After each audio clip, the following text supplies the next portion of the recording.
Hey, I'm Carol. And I'm Lauren. And we're the owners of All Strength Nashville. All Strength is a private, female-owned and operated fitness studio with a focus on overall strength and longevity of health. Our approach to training is rooted in current evidence-based research that encourages consistency and sustainability for an overall well-balanced lifestyle. We're redefining modern fitness by focusing on the science behind long-term health and wellness rather than quick fixes and cookie-cutter programs. We offer full-body strength training in the form of group classes and one-on-ones, 6 days a week, Monday through Saturday. No matter where you're at on your journey, we can help you find your fitness. You can follow us on Instagram at All Strength Nashville, and while you're there, DM us to book your first class. So if you're ready, rediscover yourself and redefine your fitness at All Strength Nashville. What is up, Fit Fam? Welcome back to another episode of the NFM podcast. I am here. My name is Savannah Hill. Wow, I said my full name. I never do that, but most of you guys know me as Sav. Because he's wearing a suit. It's going to be official today. Actually, yes, I'm kind of starstruck. I'm really excited about our guest today, but we'll get into that in a second.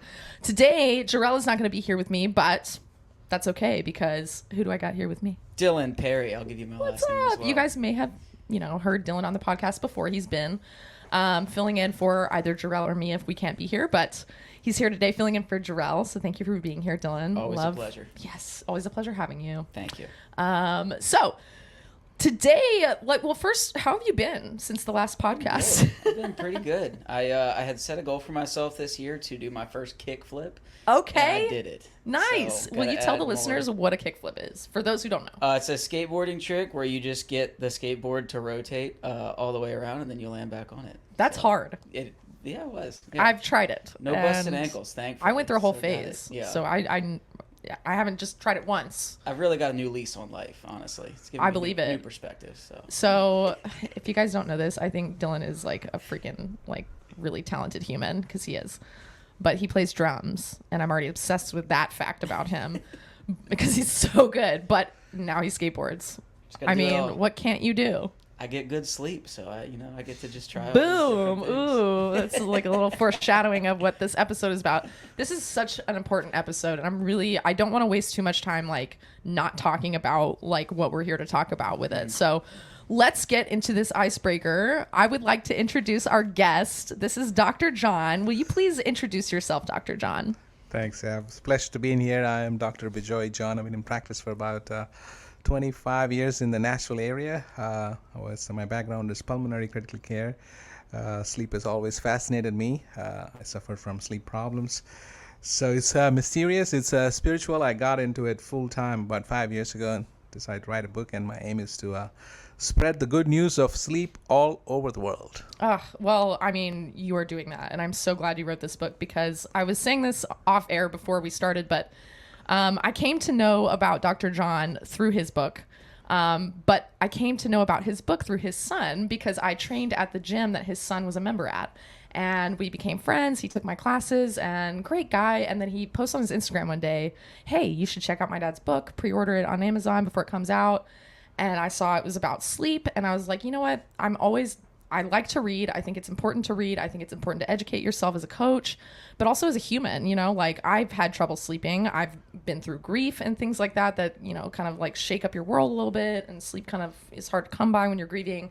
And then, so I was like, you know what, I'm going to do it. And told Brandon, I'm going to pre-order this, and then got it in the mail, started reading it, and I could not put this book down. Not because it was it's not like a fantasy novel. It's like the kind of thing where you're like, I can't believe I did not know this information. And I thought I knew things about sleep. I thought I'm a fitness coach, and I've been one for almost 9 years now. So it's like I've always prioritized telling my clients how important sleep is. And you no matter what kind of exercise regimen or routine you're on, no matter what diet you're on, even, I really think sleep is paramount to both nutrition and exercise. You cannot get those things done, and they will not glean results if you are not prioritizing sleep. If your sleep is crap, you can't expect your workout to be what it could be. Yep. And it's probably going to be detrimental to work out at that point if you're not getting good sleep. Correct me if I'm wrong, but I read this book, and I feel like it completely changed. after 3 chapters was like, everyone should be reading this book. Every single person on this planet, not just fitness coaches, not just doctors, everyone, because I really think it would change the world. I think it would help people sleep better. And if you're sleeping better, you can have everything is better. Everything is affected by sleep. And you said that several times throughout the book. So before we get into talking about the book, I just think it's so cool that you're here. I had to reach out. And he's a local doctor in town, and he ended up being my mom's travel agent client. She booked a trip for him, and we ended up I was telling my mom, you have to read this book. It's so good. And she was like, yeah, who's it by? And I told her, she's like, that's my client. And I was like, Gotta love Nashville. So she's like, you should have him on the podcast. I was like, yes, I should have him on the podcast. And we made it happen. So today is a really cool day. Thank you so much for being here. We're going to do this little segment, which is kind of like an icebreaker. It's called the Basket of Debate. I'm holding it in my hands, and I'm going to hand it to you after I grab one, and we'll all read one of these, and then we'll talk about it. I've always wanted to debate with a doctor. Right? So this is a big day for me. I kind of wish I could debate with any other doctor but him, because like there's a lot of things I want to debate about what medical doctors have had to say, but I have a feeling I'm going to agree with Dr. John. Okay, who wants to go first? I'll go first. Okay. Should toilet paper hang over or under? I think this can go 50-50. Okay. Depends on how you're going to do it, right? So Sure. some people make it, it's easier at the top or under. So What's this one what's is, easier for you? I think it'll be over. Okay, Yes. I'm with you there. I don't think there's any debate here. It has to go over. I think so It too. has to. I'm glad we're all on the same page.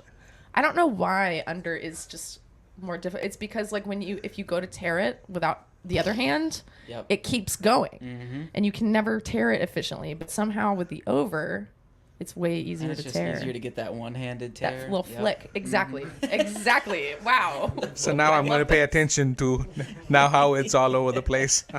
Changed my life. Yeah. Yeah. I mean, it can make a difference.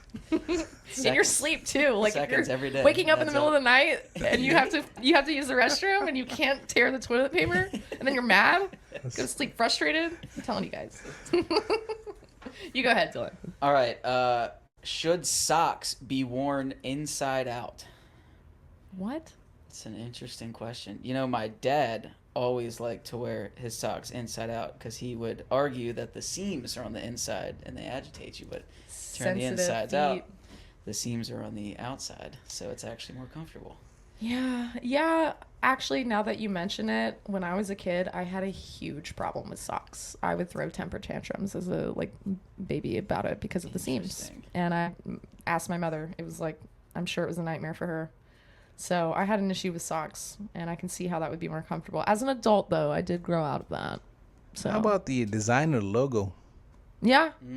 Yeah, if you're wearing the designer logo, then it's going to look pretty Yeah, it's going to be very obvious. dumb if you have them inside out. Yeah. Yeah. I don't know. I think that to each their own.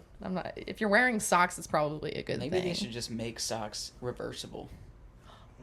Patent that. You better patent that quick. Like black and white socks. You can change them on the fly if you need to. Yeah. How do you guys feel about matching socks or not matching socks? I like to match them. Me too. Yeah. I can't I stand feel seeing uncomfortable if they're not. if I meet somebody and see that they have mismatched socks, I'm like, we're probably already not gonna hang out. Sorry. Like I know everything I need to know. Already. yeah. You might be Alright. great as a person, but I don't think we're the same. Well, now okay. I'm gonna try it. Now I'm gonna try socks inside out for Try about a it. week and see what happens. Let me know how that goes Yeah. for you. What changes about it? Like suddenly you can jump higher and run faster, and It's the secret, guys. that would be crazy. Okay, last one. Should gym attire be strictly enforced?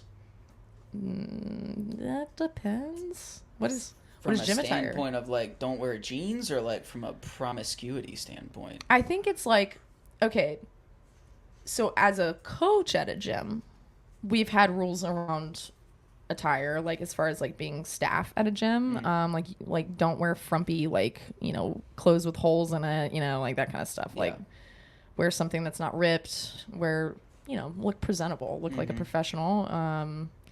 Because I think it's easy as a trainer to like get into the like, I'll wear my ripped trash Yeah. bag looking shirt, because Yeah. it's what I wear to the gym. It says But Rogue on it. It counts. right, right. But it's got like pit stains and stuff. Like, yeah, let's clean up a little bit. But I think Be like comfortable. Comfort is also important. Exactly. Right? Absolutely. that's how I feel. I think if you're comfortable in it, there's a quote about like having like a $200 outfit and a 2-cent squat or It's something. Louis Simmons. Okay, yeah. Shoes and Yeah. 10 cents Okay, worth. so I'm not Yeah. crazy. I didn't Yeah. pull that out of my butt, but yeah, it's a real thing. So like wear whatever's comfortable and what you feel comfortable in moving around. Yeah, as long as you're not like offending people. But I don't know. People wear things that offend people a lot too. So I'm definitely a culprit of the tank top that can hardly qualify as a shirt anymore. sure. But not when I'm working. Same. When I'm working out, it's but there's nothing better than a good stringer tank. I mean, you're gonna get it dirty and sweaty. Exactly. It's like, would you wear your nice white T-shirt to work out? Probably not. Like. Nope, because I've got pit stains. Yeah, exactly. Exactly. Cool. Well, basket debate, success. I think we were all on the same page there. Yeah. So, Dr. John, Yes. please tell us, like, when did you, I know you're a doctor, but when did you decide to specialize in sleep? So when I was doing my fellowship in Memphis, sleep was the upcoming field. That was in the late 90s. So one of my professors said, man, this is probably better to invest your time in it. So I spent a little bit more time and effort specializing that. So because I myself knew the power, or the superpower of sleep, because in med school you don't sleep much because it's very competitive. You drink a lot of caffeine. But then I always found that if I had better sleep, I performed better in my exam. I was like, this is early on. So at that time, there was not much information about the sleep. Then going through grief, just like you, lost my mom, couldn't sleep. Then started my own business, a lot of employees, bills, stress, couldn't sleep. But I found an answer through this. And I said, man, I can do it. After perfecting this for 25 years, I formed the 7 strategies, and then I said, let me give it to the world, because if I can do it and feel the power, this is something to share, because I personally believe the world needs more sleep, because we are better people, we heal in our sleep, we grow in our sleep. We're going to talk about fitness and sleep in a minute. But as an author, I always fear about how the message comes along to people, right? And for you, the great joy is when people like you and others call in and say, man, this is the best thing. This book is speaking to me, So that gives me the greatest joy that I'm able to connect, because as a physician, it's easy to write, but to write at a level that people can understand and relate. And I'm so glad I also had some help with that finer aspect. I'm glad this is the fruit of my writing. What it was in my head, I put 2 years into it, and I'm so excited that I'm able to share it and people are able to resonate with. Absolutely. Yeah. So you said it's because of med school and things that, it's so ironic to me that doctors, what they go through to be doctors is like unhealthy sometimes, like an unhealthy amount of sleep or lack of, running on caffeine, and that can turn into like a vicious cycle of like staying awake as long as you can and then like sleep a little bit and then stay awake as long and drink more caffeine. I know I've been in a vicious cycle of that. And I also know one thing I really want to ask you about is there was a story about a trucker that you had in your book, who was like hesitant because of the rules of his job, to get help for sleep and fix his issues. But from my understanding with the book, issues with sleep can cause so many more issues, and you have no idea that sleep is actually the root cause until you've done like a sleep study, or you've done what do you call it when you the sleep tests, like you Home sleep study. Yes. Yeah. Yeah.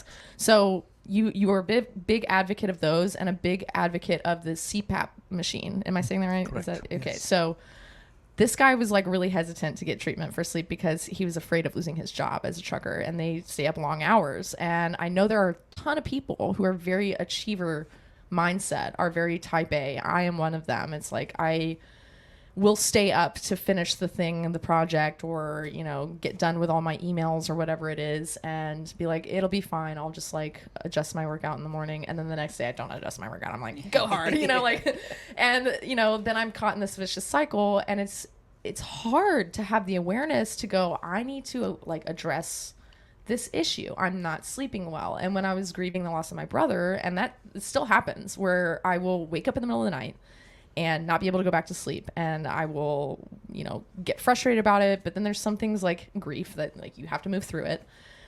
But there's other things that I was not doing that are so easy. So for the people who are hesitant, like, yeah, I'll adjust my sleep later. Like, I need to stay awake. I'm a different person, right? Like I isolate myself from the rest of the world. We're all human beings. We all need sleep. So what are some easy ways, like one small change at a time, that people can make to have better sleep? I don't want to give away the whole book because I want people to read it, but Yes. So, you know, there's people talk about this common phrases, you know, I'll die, or I'll sleep when I die, right? So I tell those people, hey, literally that can happen, right? Because sleep impacts our memory, it impacts your heart. So if you're sleep deprived, you're not happy, you are at risk for errors, driving accidents, right? So not telling all those, if you look at history, how many disasters have happened at night, right? So the NTSB says there's 2/3 less cars and vehicles on the road, but 2/3 of all accidents happen at night. So it's kind of like 2/3. yes. Yeah. So it's so nighttime, you know, you have to prioritize sleep. Sleep, you have to put it top there. So see, there is people search for sleep all over the place, but there's not good information. So what happens is there are some people who are called short sleepers. They don't need much sleep. So I found that very interesting. yeah, so that message gets around everywhere. Hey, you don't need, but that's less than 1%. See, Elon Musk was somebody like that, right? So he felt everybody is like him, but then he realized, hey, no, everybody's not like me. Now he is a big proponent of sleep. You know, if you look at every elite athlete, they all prioritize sleep. They know. But then you take this little misinformation about short sleepers, and you don't need, no, we all need, you know, 7 to 8 hours of sleep. We didn't get that genetic lottery like I mentioned in my book.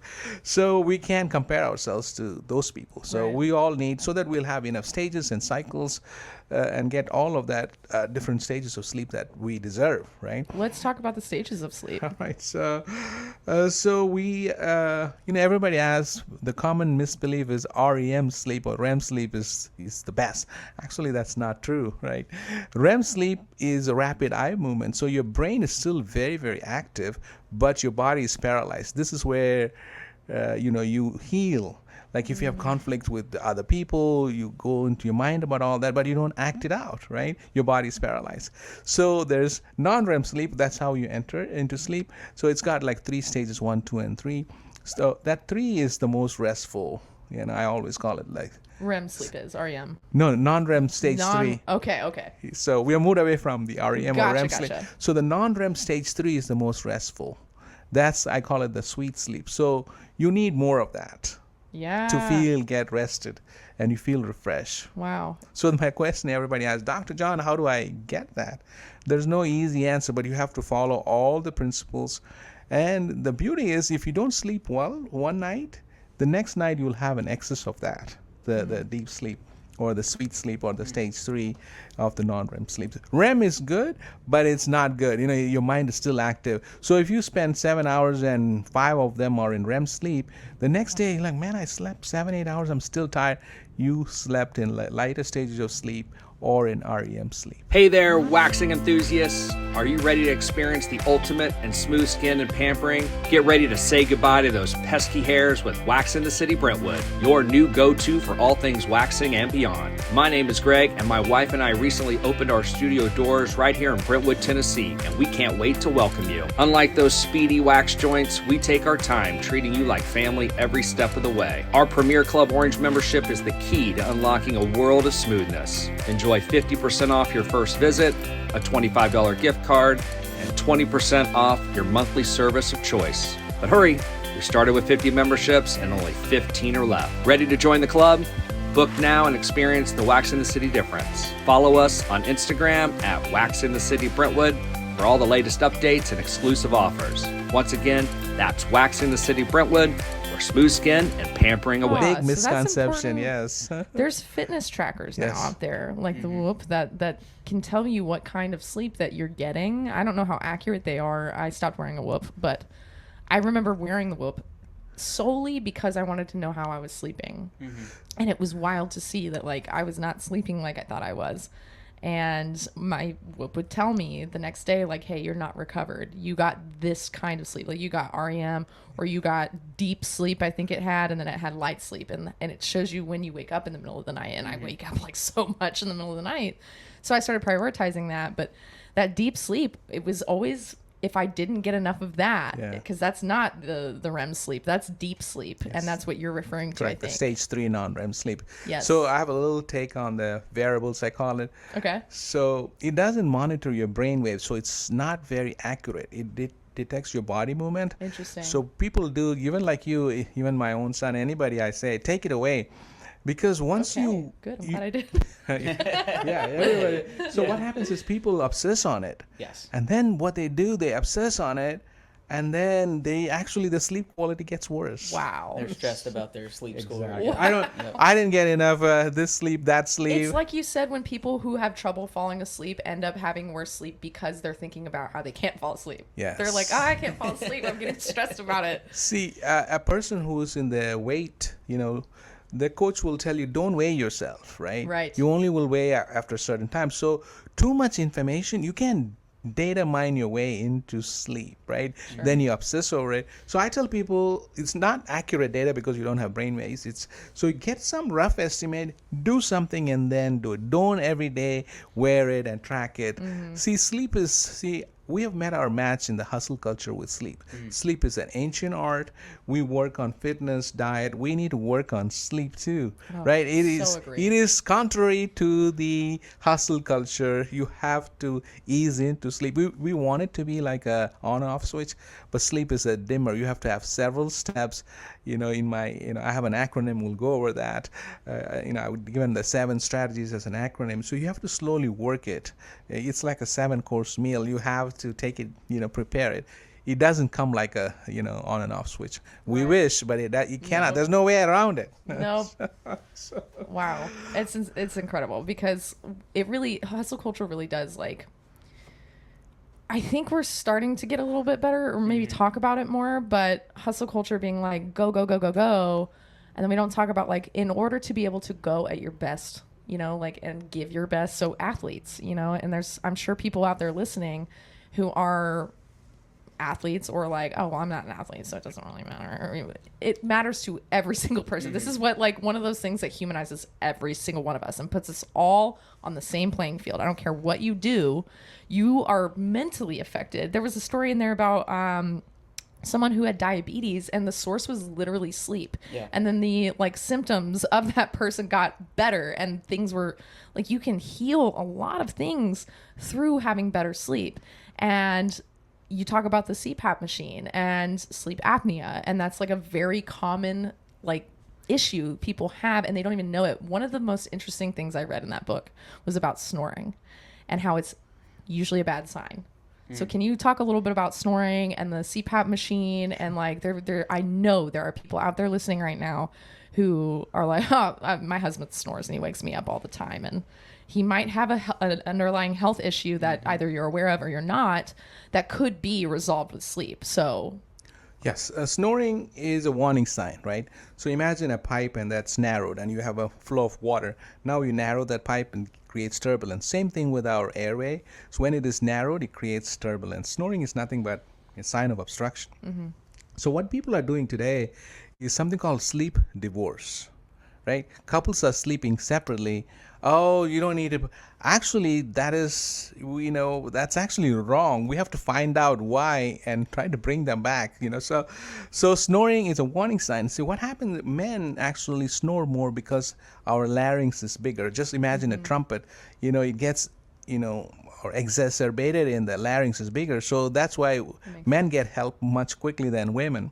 Women's larynx is smaller, so the snoring is milder. Right, so women are protected from sleep apnea because the estrogen protects them.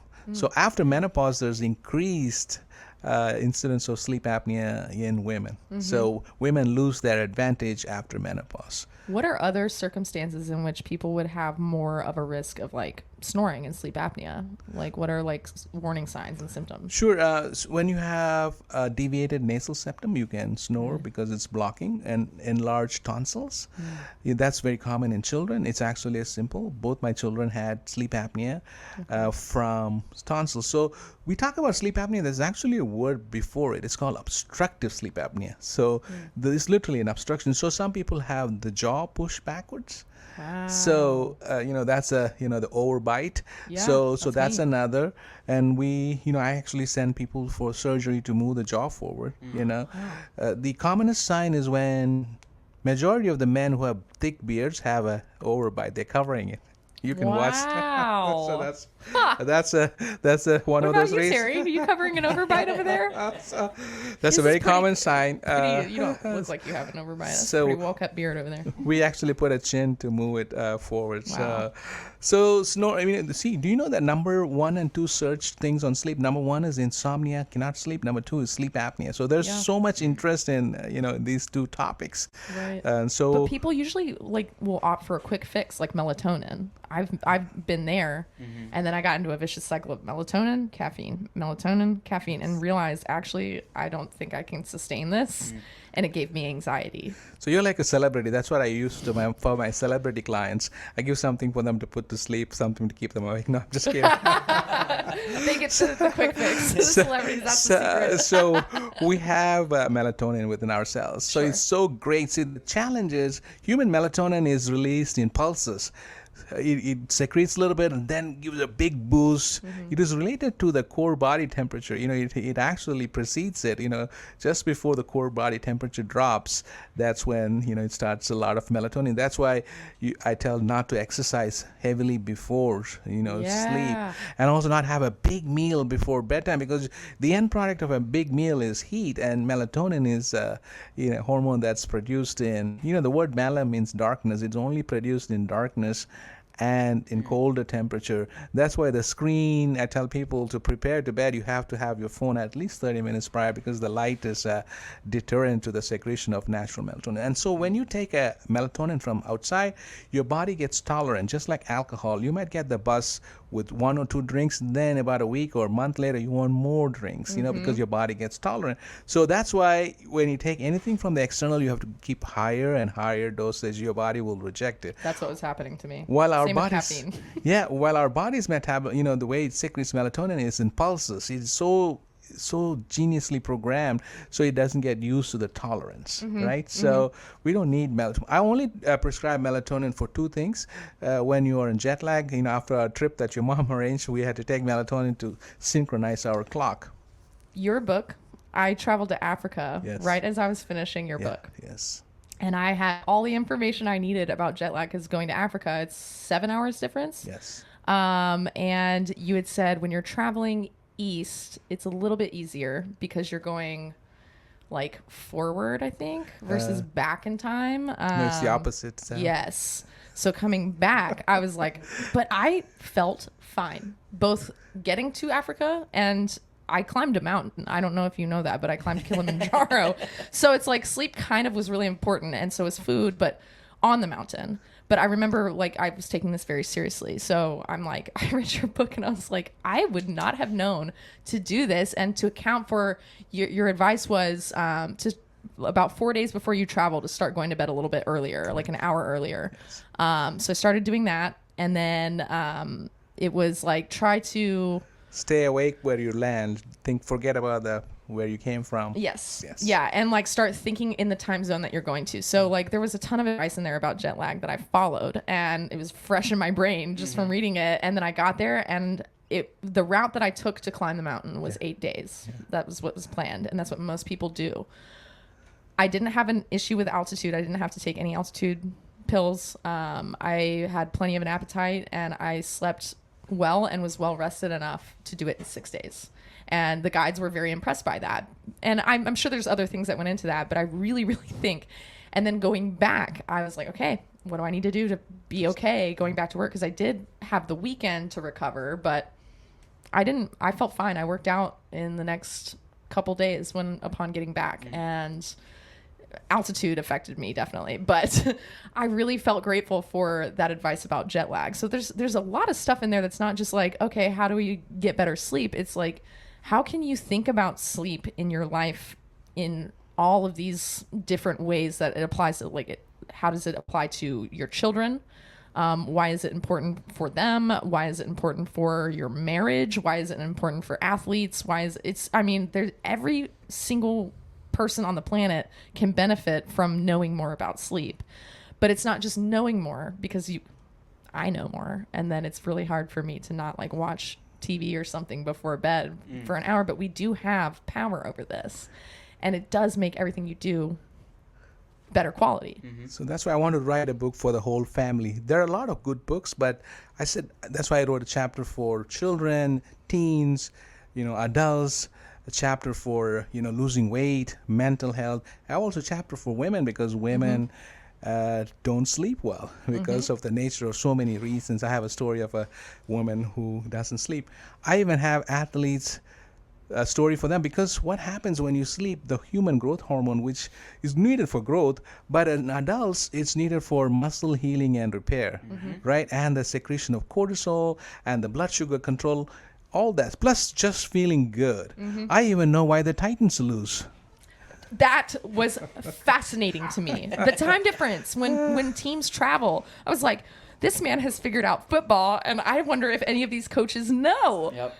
So, my dad and I actually talked about that. I was like, I wonder if do you think coaches know this? Like, do you think they factor this in when they're traveling? See, the NFC championship, the Lions came out swinging, right?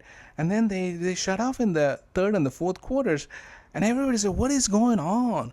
See, there's data already there. The West Coast teams play better at night.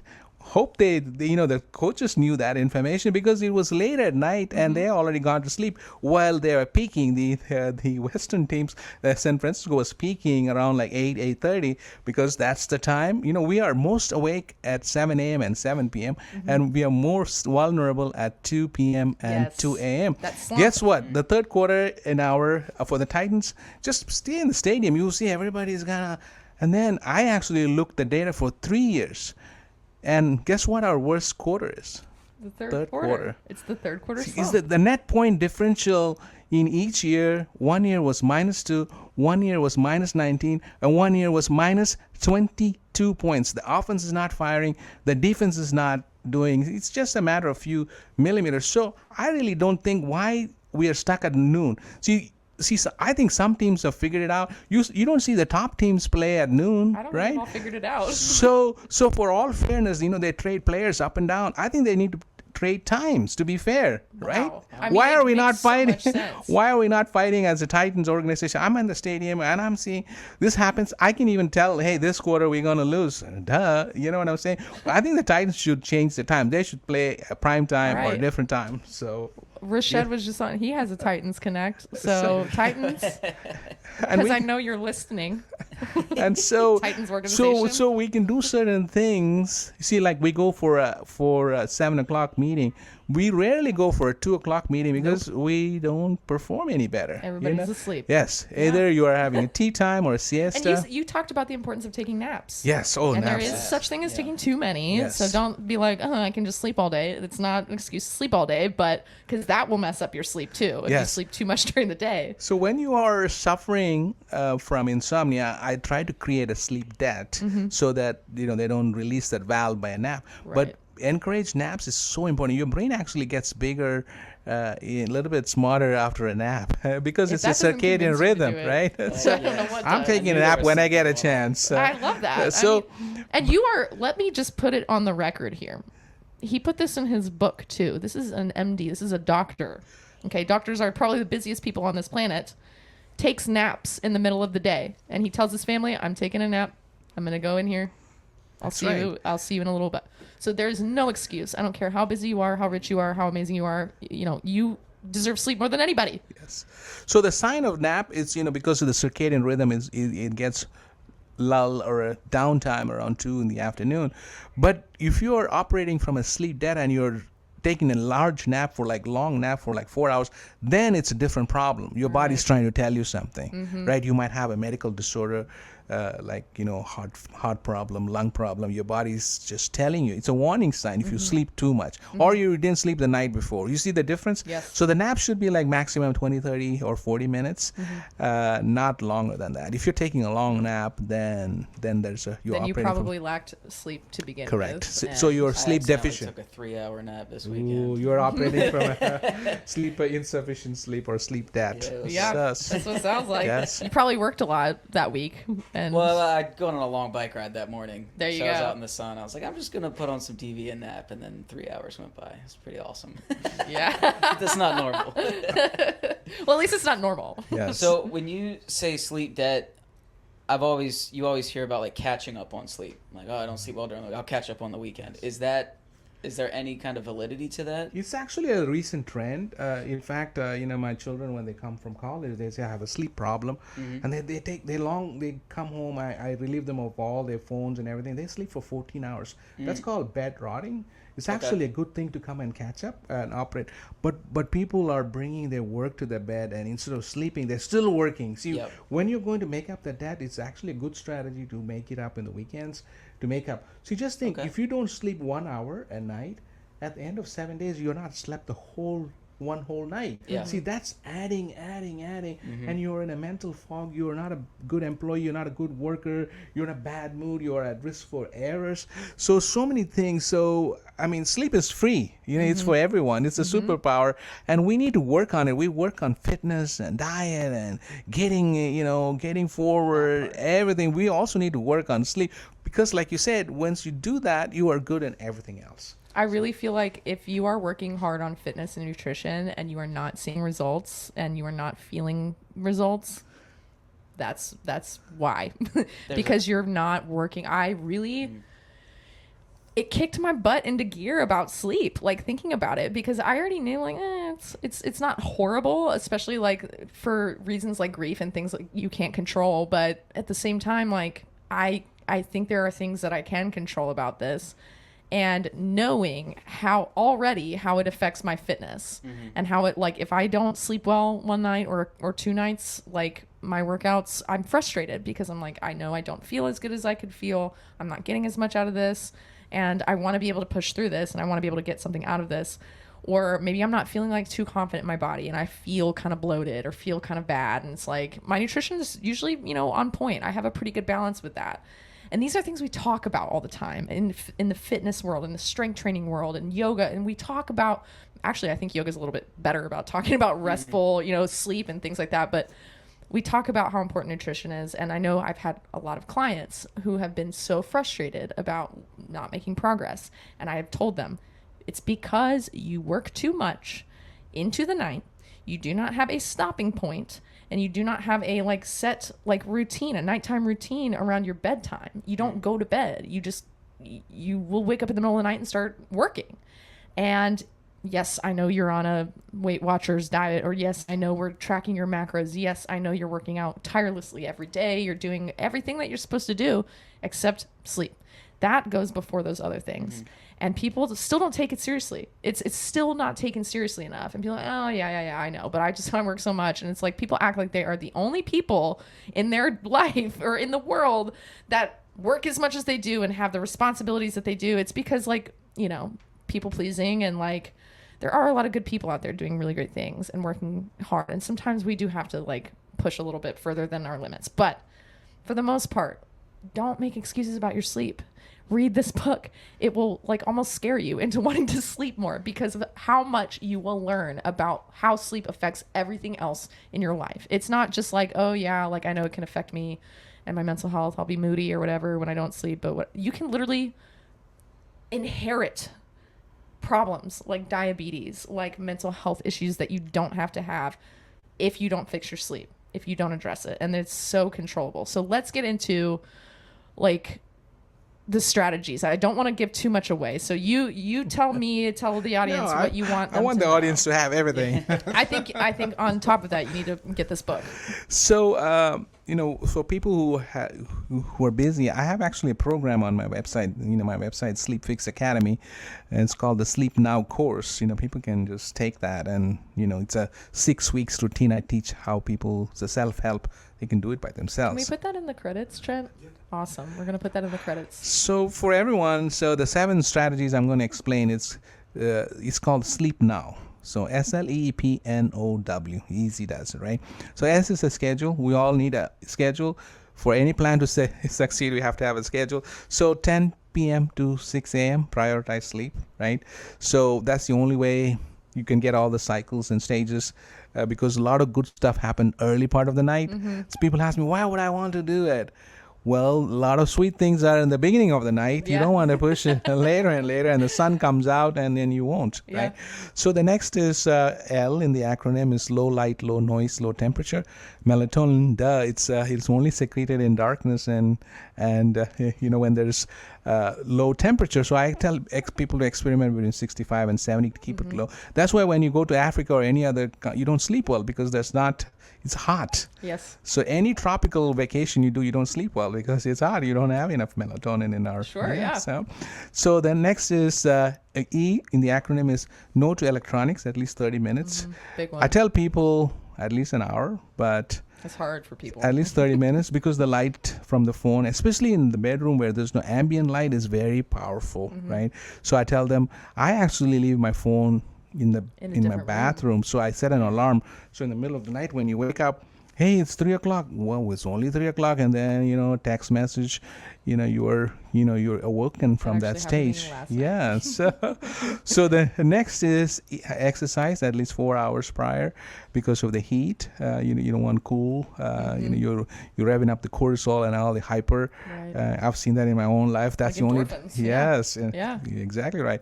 And so then P is powering off your mind. I actually teach 2 techniques in the P in the acronym. One is the vivid imagination. I have practiced this technique for 30 years.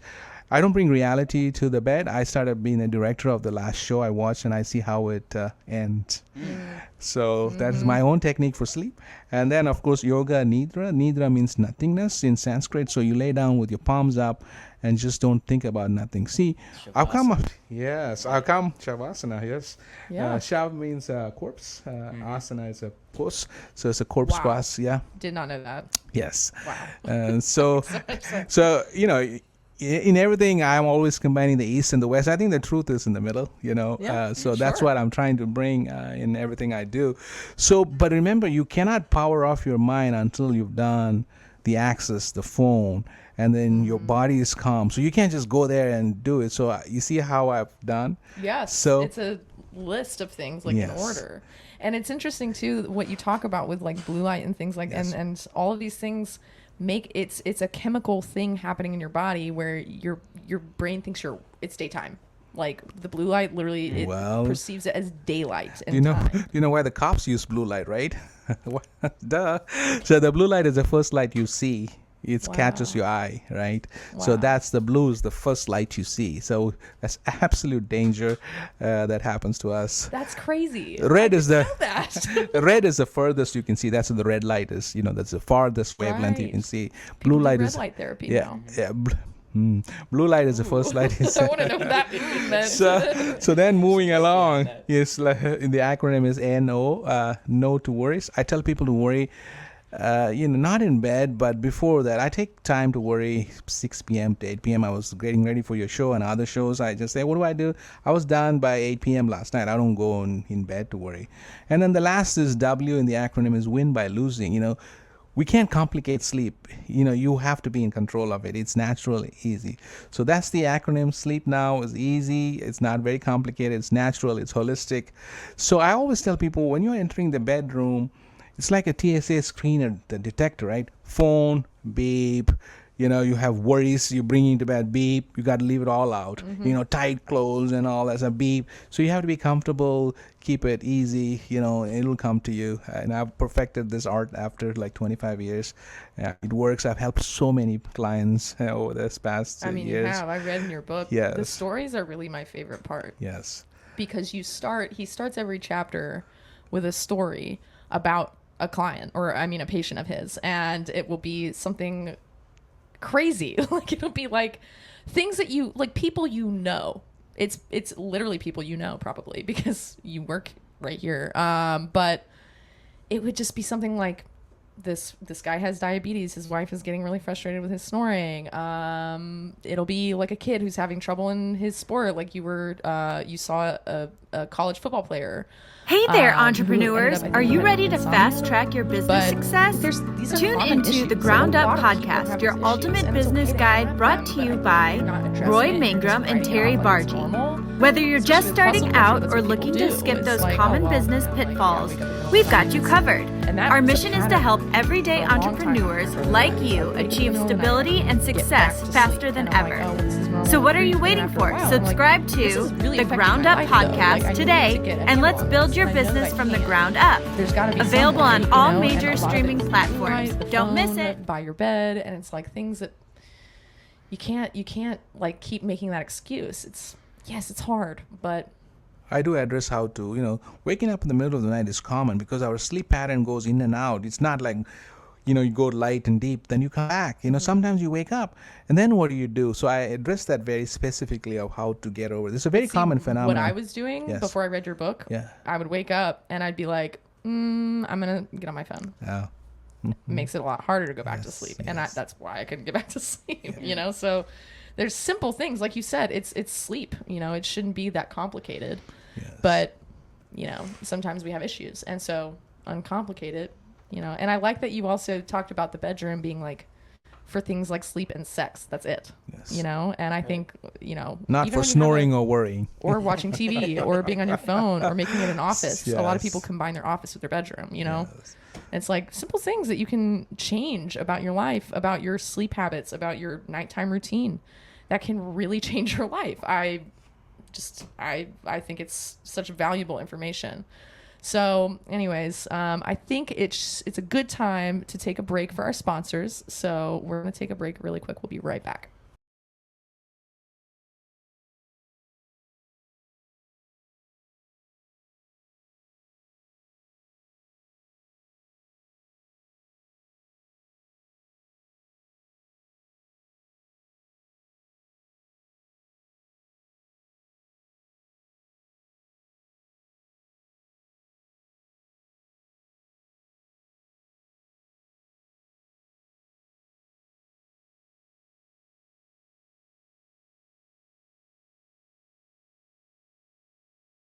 Welcome back, everybody.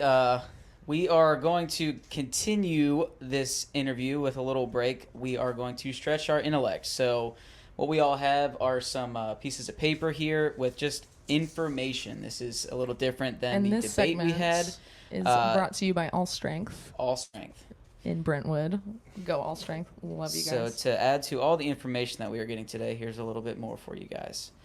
The color of fruits and vegetables can indicate the types of nutrients they contain. For example, orange and yellow fruits and vegetables like carrots and mangoes are rich in beta-carotene, which is important for eye health and immune function. I always thought the carrots and eyesight thing was a myth, but Oh, that's apparently true. that is I very know, true. right? I think it's funny that it's beta carotene and it's called like carrots, but it's also spelled differently, right? Carotene is with K. no, it is a C. C Oh. It's only one R. C-A-R-O-T-E-N-E, Oh. yeah. Oh, okay. Well, yeah, I guess I should have asked the doctor in the room. Okay, doc, what do we got? All right. Chia seeds, known for their high fiber and omega-3 fatty acid content, were staple food for the ancient Aztecs and Mayans. They were believed to provide substantial energy and endurance for long journeys and battles. Huh. That is absolutely true. So you some Wow. chia seeds after your good night's sleep. Those get stuck in my teeth, but I think I need to go back to letting that happen. But only one caveat: don't eat too much. It can cause constipation. Now I know. Oh man. Okay. Wow. I love this stuff. Okay. Quinoa is often referred to as a superfood due to its high protein content and unique amino acid profile. It is one of the few plant foods that contains all 9 essential amino acids, making it a complete protein source for vegetarians and vegans. So to my vegan clients out there, more quinoa, please. I need you to get your protein in. Thank you. Do you have any clients that are like vegan or vegetarian? No. I used to be, though. Yeah? Yeah, I did. How did you get vegan your for a protein in? year. I did tofu a good bit. Was doing like meat substitutes. Cool. I found out the hard way soy is not compatible with my body. It's not compatible with a lot of bodies. Yeah, it's the case a lot of times. But I wanted to give it an honest try. But yeah, those were the main sources. And then nuts, seeds, stuff like that, quinoa, lentils, beans. Yeah. So interesting. yeah. I'm always asking like anybody who's vegan. Pretty much any kind of vegan protein source usually comes with a secondary or tertiary effect. Yeah. So that's why I kind of stopped doing it. I gotcha. It's like I just want beef. Yeah. I always want that. Yep. Cool. Well, I do want to ask you one more question, Dr. John, before we have you leave our listeners with what you want to leave our listeners with. But the red light thing. I want to know your opinion on red light therapy. So if you have one. There's not much information about. So they're trying to match the color combination. So I think the red light is trying to. If you look at certain celebrities have started wearing it, they're trying to get the evening. They're getting into the process of less light towards evening. I do agree with it, but I think we should all have that. But I don't know exactly the science of the red light, why they choose color, but the general principle is less light towards the evening. And the best thing I tell people is the evening sunlight is really good for you. So if you see sunset, yes, and because that has those rays that move the clock a little bit forward. Especially if you see our older adults, they seem to thrive in walking, and they say they sleep better because of the walking. Is actually true, but the real truth is the sun helps them. Those rays helps them to move the clock. They tend to go to bed early. It pushes the clock forward compared to teenagers who you go forward and you have to push it back, right? So I think the principle is just avoidance of a lot of light towards as we're preparing to bed. Awesome. Well, you hear that? Take a walk before in the evening around sunset. I mean, that's got to have so many benefits, especially after a meal. Yeah. Short walk. Yeah. I mean, then you get your steps in, like honestly, people crap on walking as like a way to lose weight. But some people, if all they started doing was just a 30-minute walk at the end of the day. I have a friend that lost like 200 pounds and that was like the one big change she made was just walking. Yeah. Literally. Yeah. So don't come at me about walking not working. I literally heard someone say that. It was like an Instagram thing. And I'm like, I have to put that out of my eyesight because I will get so mad. You're discouraging people from walking. Get out of here. Come on. Anyways, sunset, the sun rays actually have something in them that sunrise doesn't have that will like push the clock forward. Yeah. Sunrise is the stimulant and sunset is it's nature, right? Yeah. Sunset and I've heard other doctors talk about the importance of sun exposure. Yeah, Huberman's really big on like the huge first thing in the morning getting sunlight, which I try to do that, even just sitting on my porch for a little bit, and it's. So we're all creatures of the sun. The babies wake up at the crack of dawn. We rotate. Our life revolves around the sun, but we are moving away from it. The benefits of the sun with the modern society, with staying indoors, vitamin D, all that. The sun, we revolve around the sun. So that's why in many cultures, sun is worshipped. I was going to say it's like a god in a lot of cultures since the beginning of time. Yes. Yeah. Well, Dr. John, thank you so much for being here today. We're going to wrap up this episode, but we usually, Jarrell invented this part of the podcast. I have to give him credit. What is one thing, if you could leave our listeners with anything, what would that be? So this is a power that is within ourselves. Sleep is the superpower, right? If it was not meant to be, we wouldn't sleep. All creatures sleep. So this is a gift. Don't fight it. Embrace it, enrich it, work at it. It is spiritual, it is a superpower, and it's free. We all need to know the power of it. Yeah, the drawback it doesn't hurt like a toothache, or grow like cancer, so we ignore it. But with time, it catches up. So sleep well, be well. Sleep well, be well. And buy this book. It's called Nobody's Sleeping. You can get it on Amazon, and we will put that course that you were talking about. Sleep Now is the acronym. sleepfixacademy.com. And I'm also in social media. I'm Dr. Sleep Fix. Dr. Sleep Fix. So follow Dr. John, get this book, and go to sleepfixacademy.com, especially if you're struggling right now, and get educated on sleep. You will not regret it. I am so happy that we made this connection, and we should probably have you back on periodically to talk about sleep until everyone gets it, because Nashville will be the healthiest place ever if I have anything to do with that. I'm excited to get this book and read it. Yeah. Very excited. Yeah. All right. Well, thank you so much, guys. We're going to sign off now. Thank you, Dylan, for being here with us. Do you have anything you want to say? Sleep well, be well. I don't think I can top that. Good night, everybody. Be well, sleep well, eat well, all the things. All right, guys. This is Dylan and Sav on the NFM podcast signing off. Are you ready to take your fitness and wellness journey to the next level? Look no further than NutriShop, your ultimate destination for all things health and nutrition. Whether you're looking to build muscle,